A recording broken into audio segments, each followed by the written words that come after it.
नमस्कार, आप देख रहे हैं IBC 24। मैं हूं आपके साथ विजय कुमार पंड्या। सबसे पहले बात मध्य प्रदेश की, क्योंकि मध्य प्रदेश में आज कोरोना के 990 मरीज मिले हैं। तो एमपी में अब तक 47,375 कोरोना संक्रमित मिले हैं। मध्य प्रदेश में आज 13 कोरोना मरीजों की मौत हुई है।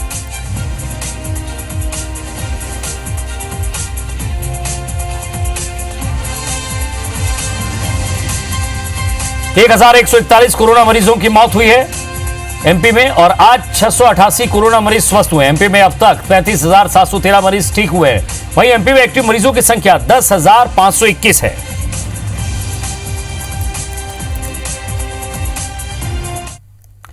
इधर भोपाल एम्स में कोरोना वायरस को लेकर रिसर्च की जा रही है, जिसमें पता लगाने की कोशिश की जा रही है कि कोरोना वायरस शरीर के कौन कौन से अंगों को कितना नुकसान पहुंचाता है। यह वायरस दिमाग तक पहुंचता है या नहीं, साथ ही शरीर में कितनी देर तक जीवित रहता है और क्या डेड बॉडी में भी वायरस जीवित रहता है। फिलहाल ये रिसर्च में कम से कम 10 कोरोना पॉजिटिव मरीजों की डेड बॉडी में भी की जाएगी। स्टडी के लिए कोरोना पॉजिटिव मरीज का शव दिया जा चुका है। आपको बता दें कि भोपाल एम्स देश का पहला अस्पताल है जो इस तरह की रिसर्च कर रहा है।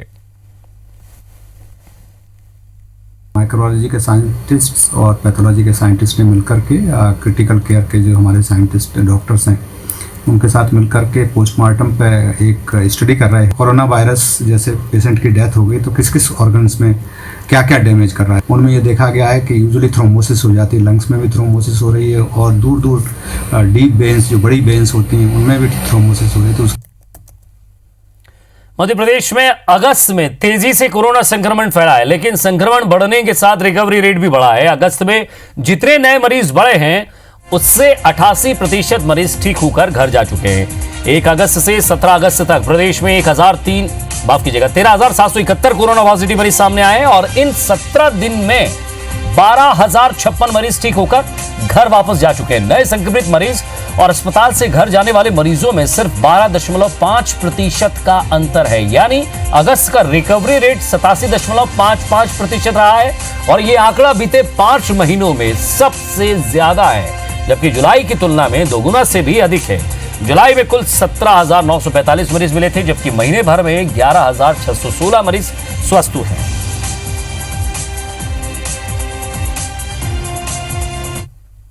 इंदौर में कोरोना के 142 नए मरीज मिले हैं, जिनको मिलाकर शहर में संक्रमितों की संख्या 10,191 हो गई है। वहीं एक मरीज की मौत होने के बाद कोरोना से मृतकों का आंकड़ा 342 पहुंच गया है।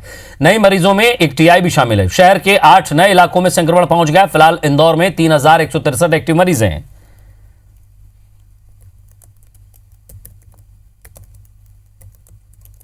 करीब 1856 टेस्ट लगाए थे, जिसमें से 142 टेस्ट पॉजिटिव हैं। वहीं 3,163 एक्टिव केस हैं, जिनमें 750 लगभग 784 केस ऐसे हैं जो होम आइसोलेशन में। होम आइसोलेशन का मतलब ये हो रहा है कि ये केसेस ऐसे हैं जिनमें कोई भी सिम्टम्स नहीं है और ये अपने घरों में स्वास्थ्य लाभ ले रहे हैं। हमारी टीम्स उनका निरंतर मॉनिटर कर रही है और उनके माध्यम से वो इलाज प्राप्त कर रहे हैं। इंदौर जिले में किल कोरोना अभियान, survey, sample collection, contact tracing, sero survey के बाद अब रैपिड एंटीजन टेस्ट शुरू किया जा रहा है। खास बात यह है कि कोरोना की जांच रिपोर्ट में अब 2-3 दिन के इंतजार के बजाय केवल 15 से 30 मिनट में परिणाम मिल जाएगा और टीम संबंधित व्यक्ति का नोजल स्वैब लेगी। टेस्ट के बाद सैंपल के रंग से पॉजिटिव और नेगेटिव की पहचान होती है।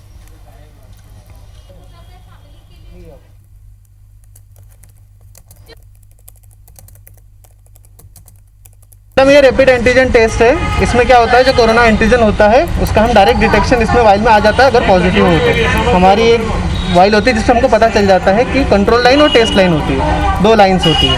टेस्ट लाइन पे अगर कुछ भी मार्क पिंक से लेकर रेड अगर आ जाता है तो वो टेस्ट पॉजिटिव हो जाता है। और मध्य प्रदेश में अब सरकारी नौकरियां सिर्फ एमपी वालों को ही मिलेगी। शिवराज सरकार ने उपचुनाव से पहले यह बड़ा फैसला लिया है, यानी दूसरे राज्य के युवा अब एमपी में सरकारी जॉब नहीं कर पाएंगे। सरकार के इस ऐलान के बाद विपक्ष हमलावर हो गया है। कांग्रेस ने इस फैसले को चुनावी स्टंट बताते हुए शिवराज सरकार से सवाल किया है कि पिछले 15 सालों में उन्होंने कितने लोगों को रोजगार दिया। ऐसे में सवाल यह है कि शिवराज सरकार का यह दांव उपचुनाव में क्या मास्टर स्ट्रोक साबित होगा।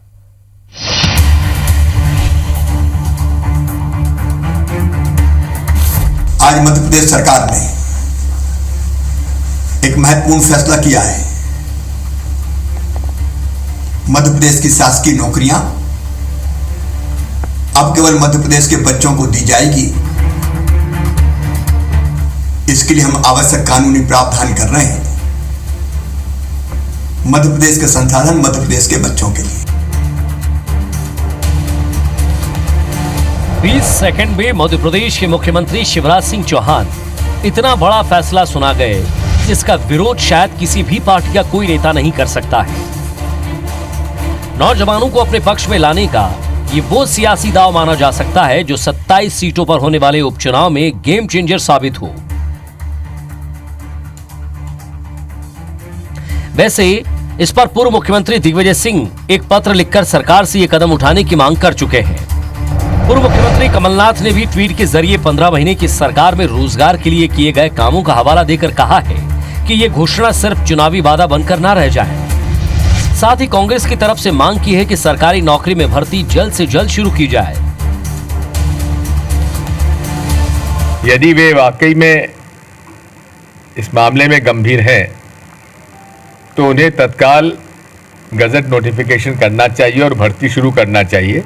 याद रहे कमलनाथ जी ने, पूर्व मुख्यमंत्री जी ने इस तरह की विधा कि मध्य प्रदेश के बच्चों का अधिकार पहले मध्य प्रदेश पे प्राइवेट सेक्टर में, सरकारी सेक्टर की नौकरियों में है, ये वे विजन दिया है और उसके लिए काम किया है। मध्य प्रदेश में अभी तक सरकारी नौकरी के लिए रोजगार पोर्टल पर पंजीयन करवाना होता था। इसमें मध्य प्रदेश के साथ साथ दूसरे राज्यों के भी लोग शामिल होते हैं। लेकिन अब इस नए फैसले से सरकारी नौकरी का फायदा सिर्फ मध्य प्रदेश के नौजवानों को मिलेगा। सरकार का दावा है कि इस फैसले से बेरोजगारी पर काफी हद तक रोक लग पाएगी। बीजेपी भले ही इनकार करे, लेकिन इतना तय है कि आगामी उपचुनाव में वो इसे बड़े फैसले के तौर पर पेश करके भुनाएगी। और मध्य प्रदेश के संसाधन मध्य प्रदेश के बच्चों के लिए ये एक ऐतिहासिक फैसला है। इसका मैं भारतीय जनता पार्टी की ओर से बहुत हृदय से स्वागत करता हूं। कि मध्य प्रदेश की जितनी भी नौकरियां हैं वो अब मध्य प्रदेश के युवाओं को ही मिलेगी। ये फैसला सामान्य फैसला नहीं है और ये लुभाने वाला नहीं है। शिवराज सिंह जी जो बोलते हैं वो करते हैं। बीजेपी की कोशिश उपचुनाव के पहले हर वर्ग को साधने की है और शायद इसीलिए किसानों के लिए फैसले के बाद युवाओं पर फोकस किया जा रहा है। लेकिन कांग्रेस भी बीजेपी को छोड़ने के मूड में नहीं है।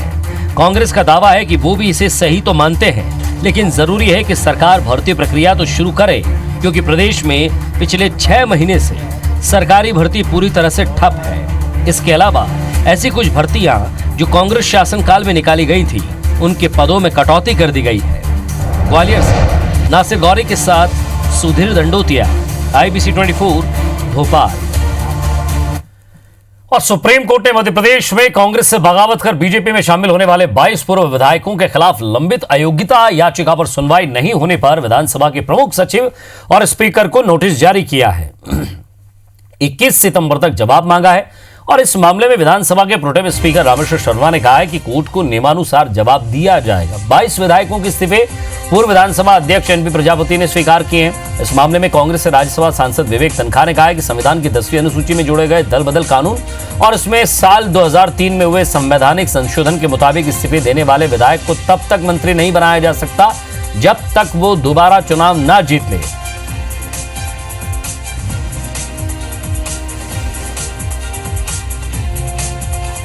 विधायक कांग्रेस के विधायक थे। उस समय विधानसभा अध्यक्ष माननीय NP प्रजापति जी ने विधि सम्मत सबके इस्तीफे स्वीकार किए हैं। फिर भी माननीय न्यायालय ने जो नोटिस हमको जारी किया है उसके हम विधिवेत्ताओं से सलाह मशवरा लेकर उसका जवाब देंगे। 2003 के बाद एक और कॉन्स्टिट्यूशनल अमेंडमेंट आ गया था, स्वेच्छा से त्यागपत्र देता है अपनी पार्टी से, वो रेजिग्नेशन के बावजूद उसको तब तक मंत्री नहीं बनाया जा सकता जब तक वो फिर से पुनर्इलेक्ट होके ना आ जाए। कांग्रेस छोड़कर बीजेपी में आए और फिर मंत्री बने प्रद्युम्न सिंह तोमर की जुबान फिसल गई। ग्वालियर में उन्होंने मुख्यमंत्री माननीय शिवराज सिंह की जगह मुख्यमंत्री माननीय कमलनाथ बोल दिया। हालांकि वो केवल कमल कहकर रुक गए और फिर शिवराज सिंह का नाम लिया। उन्होंने फौरन अपनी गलती को सुधार लिया। आपको बता दें कि प्रद्युम्न सिंह तोमर कमलनाथ सरकार में मंत्री थे, लेकिन सिंधिया के समर्थन में उन्होंने कांग्रेस का दामन छोड़ दिया। प्रदेश के माननीय मंगल प्रताप शिवराज सिंह जी, माननीय प्रदेश अध्यक्ष बी डी शर्मा जी यहाँ पधार रहा है और उसमें लोग भारतीय जनता पार्टी की सदस्यता लेंगे। मध्य प्रदेश कांग्रेस के प्रवक्ता के मिश्रा ने बिजली के मुद्दे पर ऊर्जा मंत्री प्रद्युम्न सिंह तोमर को घेरा है। उन्होंने कहा है कि ऊर्जा मंत्री क्षेत्र में ही सबसे ज्यादा बिजली की कटौती की जा रही है। उन्होंने कहा कि लॉकडाउन के दौरान बंद रहे उद्योग धंधों में बिजली की खपत नहीं होने के कारण वो राजस्व की हानि हुई है, उसकी भरपाई सरकार घरेलू उपभोक्ताओं से कर रही है। एक टेबुलेशन दिया हुआ है कि पिछले एक माह में किस दिन कितने घंटे दिन में या रात में बिजली गई है, और सीधा आरोप है हमारा कि जब सरकार का यह कहना है कि हमारे पास 21,232 मेगावाट बिजली उपलब्ध है, तो बिजली क्यों जा रही है। मध्य प्रदेश के बहुचर्चित हनी ट्रैप मामले में दायर सभी याचिकाओं पर हाईकोर्ट की इंदौर बेंच ने सुनवाई पूरी कर ली है और अपना फैसला सुरक्षित रख लिया है। एक हफ्ते में फैसला आने की संभावना है। आपको बता दें कि इस मामले में दायर याचिकाओं में इस मामले की निष्पक्ष और सीबीआई से जांच कराने की मांग की गई है।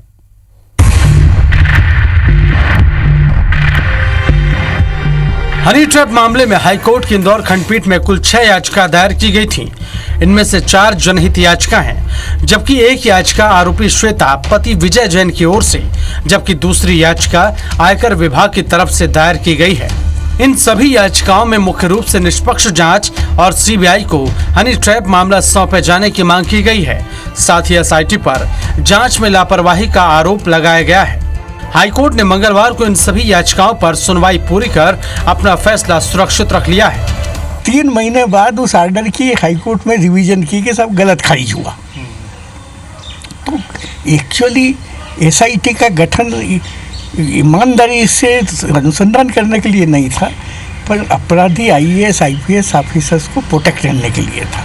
आयकर विभाग ने अपनी याचिका में मांग की है कि एसआईटी ने जो भी सबूत हासिल किए हैं उन्हें आयकर विभाग के साथ साझा करें, क्योंकि हनी ट्रैप मामले में बड़ी संख्या में अवैध तौर पर रुपयों का लेन देन भी हुआ है। वहीं आरोपी श्वेता पति विजय जैन की ओर से दायर याचिका में मांग की गई है कि जो इलेक्ट्रॉनिक एविडेंस पुलिस ने जुटाए उसके आरोपी पक्ष को जानकारी दी जाए। सभी पक्षों ने आज अपना पक्ष रखा है। न्यायालय ने बाकी के संबंध में भी अपना आदेश आना है, सुनवाई हो गई है। फाइनल डिसीजन की उम्मीद कम है, कुछ नए तथ्यों पर खुलासे हो सकते हैं, कोई नया आदेश आ सकता है।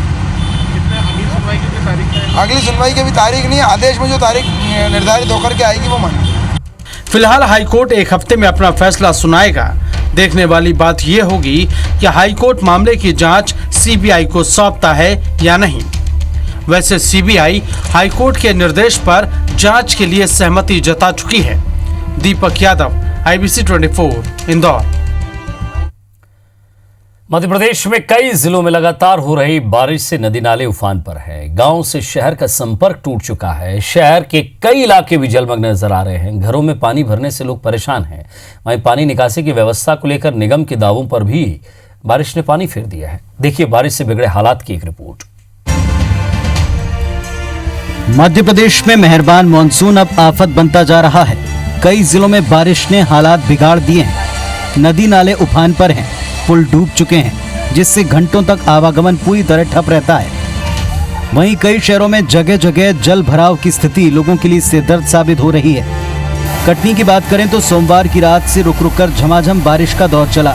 सड़कें पूरी तरह जलमग्न हैं। शहर के निचले इलाकों में लोगों के घरों में पानी भर गया है।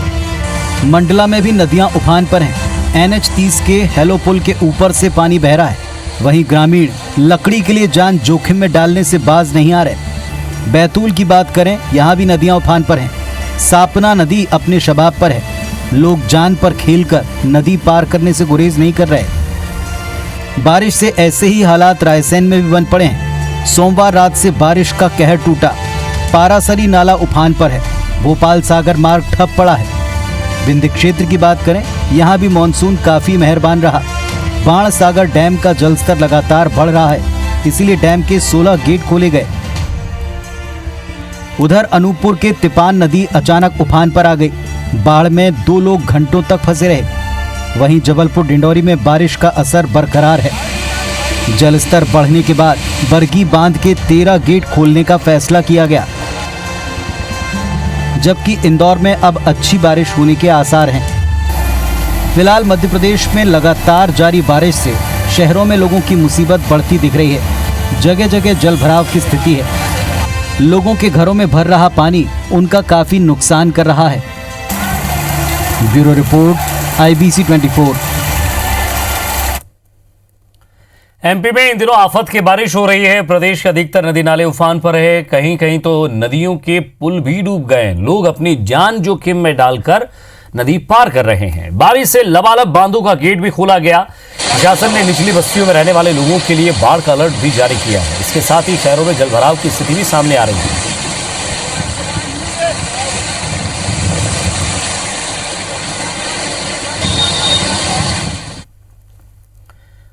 गुना जिले के धरनावदा थाने के बोरखेड़ा गांव में बीते 3 दिनों में गैंगरेप के 4 मामले दर्ज किए गए। वहीं रेप का एक मामला चांचौड़ा थाने क्षेत्र का है, जिससे 4 साल की बच्ची के साथ दुष्कर्म किया गया। कुल 5 मामलों से गुना जिले में महिला सुरक्षा पर सवाल खड़े हो रहे हैं और इससे जिले की महिलाएं भयभीत हैं, तो दूसरी तरफ पुलिस सिर्फ जांच का हवाला दे रही है। आखिर एक ही गाँव में 3 दिन के अंदर इतने मामले दर्ज होना कोई आम बात नहीं है। धरनावदा थाना क्षेत्र के बोरखेड़ा में चौंका देने वाला ये मामला एक ही समाज से जुड़ा हुआ है। पुलिस इस मामले को आपसे रंजिश से भी जोड़कर देख रही है। धरनावदा गांव के बोरखेड़ा से जो है 4 FIR पिछले 3-4 दिनों में दर्ज हुई है गिरफ्तार के संबंध में, और फरियादियों ने जैसे रिपोर्ट की उसके हिसाब से उस पर मुकदमा कायम किया गया है।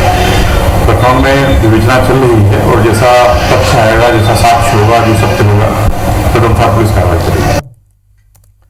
और बात जबलपुर की करेंगे, जहां से बड़ी खबर मिल रही है। 17 जुआरियों से 25,27,000 रुपए नकद बरामद किए गए हैं। फार्म हाउस में ये जुआ फट चल रही थी। पुलिस ने दबिश दी और दबिश देकर इन 17 आरोपियों को गिरफ्तार किया गया है। बरगी थाना पुलिस ने कार्रवाई की है। अचानक पुलिस को सूचना मिलती है और पुलिस पूरे दलबल के साथ पहुंचती है और 17 जुआरी 25,27,000 रुपए नकद बरामद किए जाते हैं। बताया जा रहा है कि एक फार्म हाउस में ये जुआ फट चल रही थी। पुलिस ने दबिश दी, 17 आरोपियों को गिरफ्तार किया।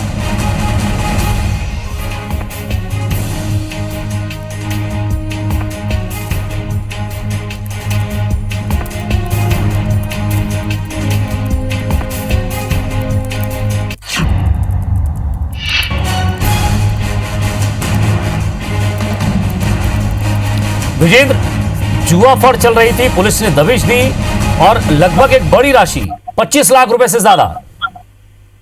बेशक विजय, एक बड़ी कार्रवाई को अंजाम दिया गया है। बरगी थाना क्षेत्र में इस कार्रवाई को अंजाम दिया गया है और खास बात यह है कि एक फार्म हाउस में जुए की फड़ जमा कर रखी गई थी। मुकेश खत्री एक शख्स बताया जा रहा है, उसका फार्म हाउस था बरगी के पास और इस फार्म हाउस में बड़ी संख्या में लोग इकट्ठे थे और मिलजुल कर वो जुआ खेल रहे थे। जब पुलिस को मुखबिर की सूचना मिली तब यहाँ दबिश दी गई और इसमें 17 जुआरियों को गिरफ्तार किया गया है और उनके कब्जे से तकरीबन 25 लाख रुपए कैश बरामद किया गया है। उनके साजो सामान, मोबाइल भी बरामद किए गए हैं। कार्रवाई की जा रही है। पूरे 25 लाख रुपए से ज्यादा की रकम को जब्त किया गया है। 17 आरोपियों को गिरफ्तार कर लिया गया है। इस पर FIR भी लॉन्च की गई है। लेकिन सबसे बड़ा सवाल है कि कोरोना काल में जब लगातार हिदायत दी जा रही है कि लोग अनावश्यक घर से बाहर ना निकले, एकजुट ना हो, उसके बाद एक फार्म हाउस में इस तरह से जुआ खेला जाता है, जुए की फड़ जमती है। ये अपने आप में बताता है कि लोग अभी भी किस तरह से कोरोना गाइडलाइन का पालन नहीं कर रहे हैं और ऐसे जुआ फड़ जो है वो आबाद है।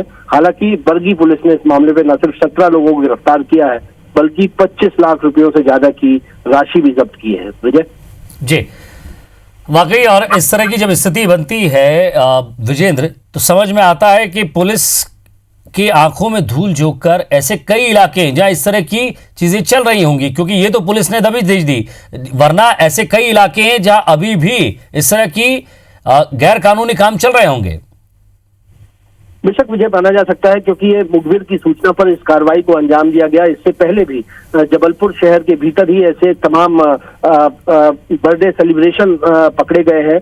पुलिस ने जब औचक निरीक्षण किया या छापामार कार्रवाई की तो पाया कि बड़े पैमाने पर होटल्स में या पब्स में इस तरह की कार्रवाई, इस तरह का सेलिब्रेशन किया जा रहा है, सोशल डिस्टेंसिंग को के नॉर्म्स को ताक पर रखा जा रहा है। और ऐसा ही एक फार्म हाउस में जब दबिश के दौरान ये बात सामने आई कि बड़ी संख्या में 17 से ज्यादा लोग तो गिरफ्तार ही किए गए हैं, ये किस तरह से वहां मौजूद थे। नाइट कर्फ्यू इम्पोज किया गया है जबलपुर में, उसके बावजूद जबलपुर के बाहरी इलाके में एक फार्म हाउस में इस तरह से जुए के फड़ आबाद हो रहे हैं, लाखों का जुआ खेला जा रहा है। ये बताता है कि बड़े पैमाने पर न सिर्फ कोरोना गाइडलाइन का वायलेशन किया जा रहा है, बल्कि पुलिस को भी और सख्ती की बरतने की जरूरत जरूर बनी है। शुक्रिया विजेंद्र, नजर बनाए रखिएगा, आगे भी आपसे अपडेट लेते रहेंगे। तो फार्म हाउस में एक जुए की फड़ चल रही थी, पुलिस ने दबिश दी, मौके पर पहुंची और लगभग 25 लाख से ज्यादा बरामद किया और 17 आरोपी भी गिरफ्तार किए हैं। और इसी के साथ फिलहाल इस बुलेटिन में इतना ही। नमस्कार।